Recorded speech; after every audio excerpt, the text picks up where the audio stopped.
بوكسلام داود xilligan oo habeen ah argixisada al-shabaab waxa ay wadaan abaabul xoogan oo ay isku urursanayaan deegaan duleedka ka ah degmada Afgoye ee gobolka Shabeellaha Hoose waxay doonayaan inay qaadaan weerar culus xagee ay ku wajahan yihiin warbixin iyo xog xasaasi ah oo arinta ku saabsan ayaan idin soo gudbin doonaa fadlan daawade si looga hortago qatarta argixisada muuqaalka sheergaray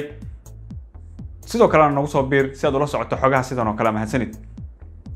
warar hadda naga soo gaaraya gobolka Shabeellaha Hoose gaar ahaan deegaanka lagu magacaabo Jambulul oo hoostaga ama kamid ah deegaanada ku dhow degmada Afgoye ee gobolka Shabeellaha Hoose waxa la sheegayaa in halkaasi ay isku abaabulayaan tiradii ugu badneed ee argagixisada al-shabaab ku dhawaad 200 oo maleeshiyaadka al-shabaab isla markaana hub culus wata ayaa halkaasi la sheegayaa inay isugu yimaadeen waxaana ay wadaan abaabul ay ku doonayaan inay weerar ku fuliyaan inkastoo xogta aan si rasmi ah loo helin halka ay ku wajahan yihiin inay tahay degmada Afgoye ama saldhigyada kale ee ciidanka dawladda iyo kuwa AMISOM haddana xogta waxay sheegaysaa in xilligan al-shabaab ay halkaasi soo buux dhaafiyaan waxaana sidoo kale la tilmaamayaa in ilaa 3 gaari oo loo maleynayo in walxaha qarxa ay saaran yihiin ay la socdaan maleeshiyada al-shabaab oo dhowr meel laga kala keenay ayaa deegaankan aan soo xusay waxa la sheegay inuu yahay goobta la isugu keenayo halkaas oo weerarka ay ka qaadi doonaan saacadaha soo socda ayaa la leeyahay waxa ay weerar karaan degmada Afgoye ama meelo kale oo kamid ah gobolka Shabeellaha Hoose al-shabaab wixii ka dambeeyay markii lagu bilaabay wajiga labaad ee howlgalka dib u xiraynta dalka ciidanka xoogga dalka iyo kuwa deegaankan ay la wareegeen deegaano badan oo wadanka kamid ah iyaguna dharbaaxsho culus loo geystay waxay bilaabeen inay iyaguna qaadaan weeraro gaadma ah oo ay ku weerarayaan saldhigyada ciidanka xoogga dalka kuwa AMISOM haba ugu badnaatay maalmahan dambe waxay weerar si gaar ah ugu beegsanayeen saldhigyada ciidamada Soomaaliyeed maadaama kuwa xooga saaray oo la dagaalamaya hadda iyagu ay yihiin hadda is-abaabulkan iyo qorsheynta weerarka waxa la leeyahay laba mid ay noqon kartaa oo al-shabaab waxa ay soo weerari karaan dhanka degmada Afgoye ama sidoo kale xarumo kale oo ku yaala isla gobolka Shabeellaha Hoose saacadaha soo aadan waa suuragal inay tani tahay raatirasho oo laga yaabo in weerarka meel kale uu ka dhici rabo hase ahaatee maadaama ay og yihiin in dadka shacabka ah iyo dadka deegaanka markan ay si weyn uga soo horjeestaan al-shabaab in xogtan la bixiyo oo meesha laga filayo inay Afgoye ama Shabeellaha Hoose weerar ka fuliyaan ay meel kale ka qaadaan weerarka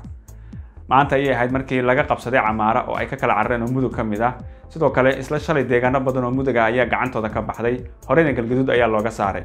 waxay isku dayeen inay dhowr jeer soo weeraraan saldhigyada ciidanka xoogga dalka iyo guud ahaan deegaanada laga qabsaday inkastoo weeraradii ugu dambeeyay iyagu qasaaro badan uu ka soo gaaray hase ahaatee waxay markaan dagaalkooda ku soo koobeen inay soo qaadaan weeraro gaadma ah oo ay ku qaadaan xarumaha ciidamada saraakiil sarsare oo ka tirsan xoogga dalka kuna sugan aagga Shabeellaha Hoose oo aan goor waqti telefoonka kula xiriiray waxay iyaguna ii sheegeen in ay maqleen xogta noocaas oo kala ah taasoo ka dhigan in feejignaan xoogan looga jiro oo laga hortagi doono meel kasta oo ay weerar ku qaadaan ciidanka dawladda federaalka Soomaaliya waxa ay muujiyeen dadaal iyo dhabar adeeg aad u xoogan ama guud ahaan ciidamada Soomaaliyeed oo isugu jira ciidamada dawladda iyo kuwa deegaanka waxa ay iska caabiyeen oo ay la dagaalamayaan argagixisada al-shabaab oo dhul badan ay ka qabsanayaan iyadoo ciidamada lugta ay gooni u tahay oo kaliya Soomaaliya ama aanay jirin askari AMISOM ama ATMIS ka tirsan oo garab siinaya ciidanka kaliya ciidamada mararka qaar waxa laga caawinayaa dhanka hawada oo waxa caawinaya saaxiibada caalamka gaar ahaan Turkiga iyo waliba Mareykanka hase ahaatee ciidankii ATMIS ee kumanaanka dollar ku qaadanayay inay sugaan amniga Soomaaliya waxa ay noqdeen kuwa iyagiiba lagu ilaaliyo xeryahooda qaarkood waxay bilaabeen markay arkeen xaaladdu inay aad u kacsan tahay oo la isugu tagayo meelihii la wada joogayo oo al-shabaabka ay ku sugnaayeen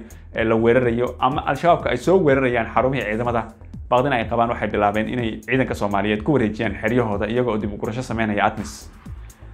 qof walba oo Soomaaliyeed waxa waajib ka saaran in uu dalka dadka difaaciisa ka qayb qaato haddii uu ku difaaci lahaa qori oo ciidanka ka mid noqon lahaa haddii uu ku difaaci lahaa afkiisa oo warbaahinta ay ka mid tahay ama haddii muwaadinka Soomaaliyeed uu ku difaaci lahaa in cidii uu ka shakiyo uu ku soo wargeliyo laamaha ammaanka ee Soomaaliya